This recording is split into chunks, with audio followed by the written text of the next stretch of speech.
Hello दोस्तों, हमारे पास अभी एक कमेंट आया है और इनका ये कमेंट है कि भाई मेरे 10th की मार्कशीट में मदर नेम गलत है, तो डॉक्यूमेंट्स वेरिफिकेशन में कोई परेशानी तो नहीं आएगी? और डॉक्यूमेंट्स वेरिफिकेशन के दौरान हमें कौन-कौन से डॉक्यूमेंट्स लेके जाने होते हैं? तो आज हम इनका एक कमेंट शामिल कर लेते हैं और हो सकता है ये क्वेश्चन बहुत सारे कैंडिडेट्स का हो और ये क्वेश्चन मेरे पास लगातार बार-बार आ रहा है कमेंट बॉक्स में कि डॉक्यूमेंट्स वेरिफिकेशन के दौरान क्या-क्या डॉक्यूमेंट्स लेके जाने हैं, तो आज हम इसके बारे में बात कर लेते हैं। तो सबसे पहले मैं आपका जो कमेंट है, मैं आपको बता दूँ, आपका मार्कशीट में जो भी नाम है वही नाम आपके फॉर्म में होना चाहिए जब आपने फॉर्म फिल किया हो, तो कोई परेशानी नहीं आएगी। बस इतना ध्यान रखना है कि जो नाम आपके मार्कशीट में है, वही उसी नाम के ही आपके पास डॉक्यूमेंट्स होने चाहिए।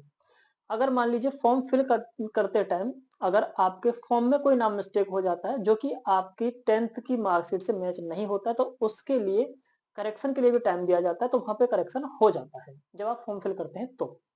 और इसके अलावा बात करूँ अगर डॉक्यूमेंट्स वेरिफिकेशन के दौरान डॉक्यूमेंट्स की, तो मैं आपको बता दूँ जो डॉक्यूमेंट्स की रिक्वायरमेंट रहेगी उनमें आपके 10th और 12th की मार्कशीट, अगर आपने ग्रेजुएशन किया है तो ग्रेजुएशन के भी डॉक्यूमेंट्स आपको लेके जाने हैं, वो आपके प्रमोशन में बेनिफिट करेंगे।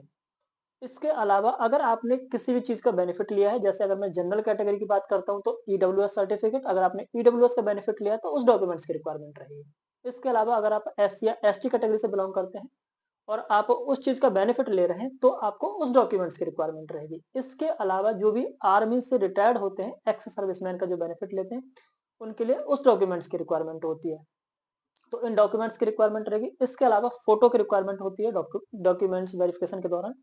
तो कम से कम आप अपने 30 फोटो बनवा के रखिएगा और इसके अलावा आपका पैन कार्ड, आधार कार्ड और जो सबसे मेन पॉइंट है आपका वो सीवीटी 1 का एडमिट कार्ड। सीबीटी 1 के लिए मेरे पास बहुत सारे कमेंट बॉक्स में कमेंट है, आप चेक कर सकते हैं। तो इस चीज़ को विशेष ध्यान रखिएगा जब भी आप पेपर दे के लौटें, तो वहाँ से आपको एडमिट कार्ड का एक हिस्सा मिलता है, जो कि सीबीटी 1 यानी कंप्यूटर बेस्ड टेस्ट का पहला एक जो छोटा-सा पार्ट है वो होता है।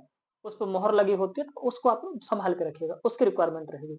दूसरा एडमिट कार्ड आपको जब मिलेगा, जब आप पीटी के दौरान जाएँगे, तो वहाँ से भी आपको एक जो एडमिट कार्ड है वो मिलेगा। तो इन 2 डॉक्यूमेंट्स को भी आपको लेके जाना है। तो यही डॉक्यूमेंट्स होते हैं जो आपकी वहाँ रिक्वायरमेंट होती है और बाकी आई होप कि आपको आपके क्वेश्चन का जवाब मिल गया होगा। बाकी रेलवे के मैं सभी को जो कमेंट्स हैं वो शामिल कर रहा हूँ। बाकी अगर आपका कोई क्वेश्चन हो तो आप कमेंट बॉक्स में कमेंट कर दीजिएगा और बाकी अगर आपको वीडियो पसंद आई तो वीडियो को लाइक कीजिएगा। ज़्यादा से ज़्यादा अपने दोस्तों के साथ शेयर कीजिएगा ताकि उनका भी कोई क्वेश्चन हो, उनको भी इस तरीके की जो जानकारी हो प्राप्त हो सके।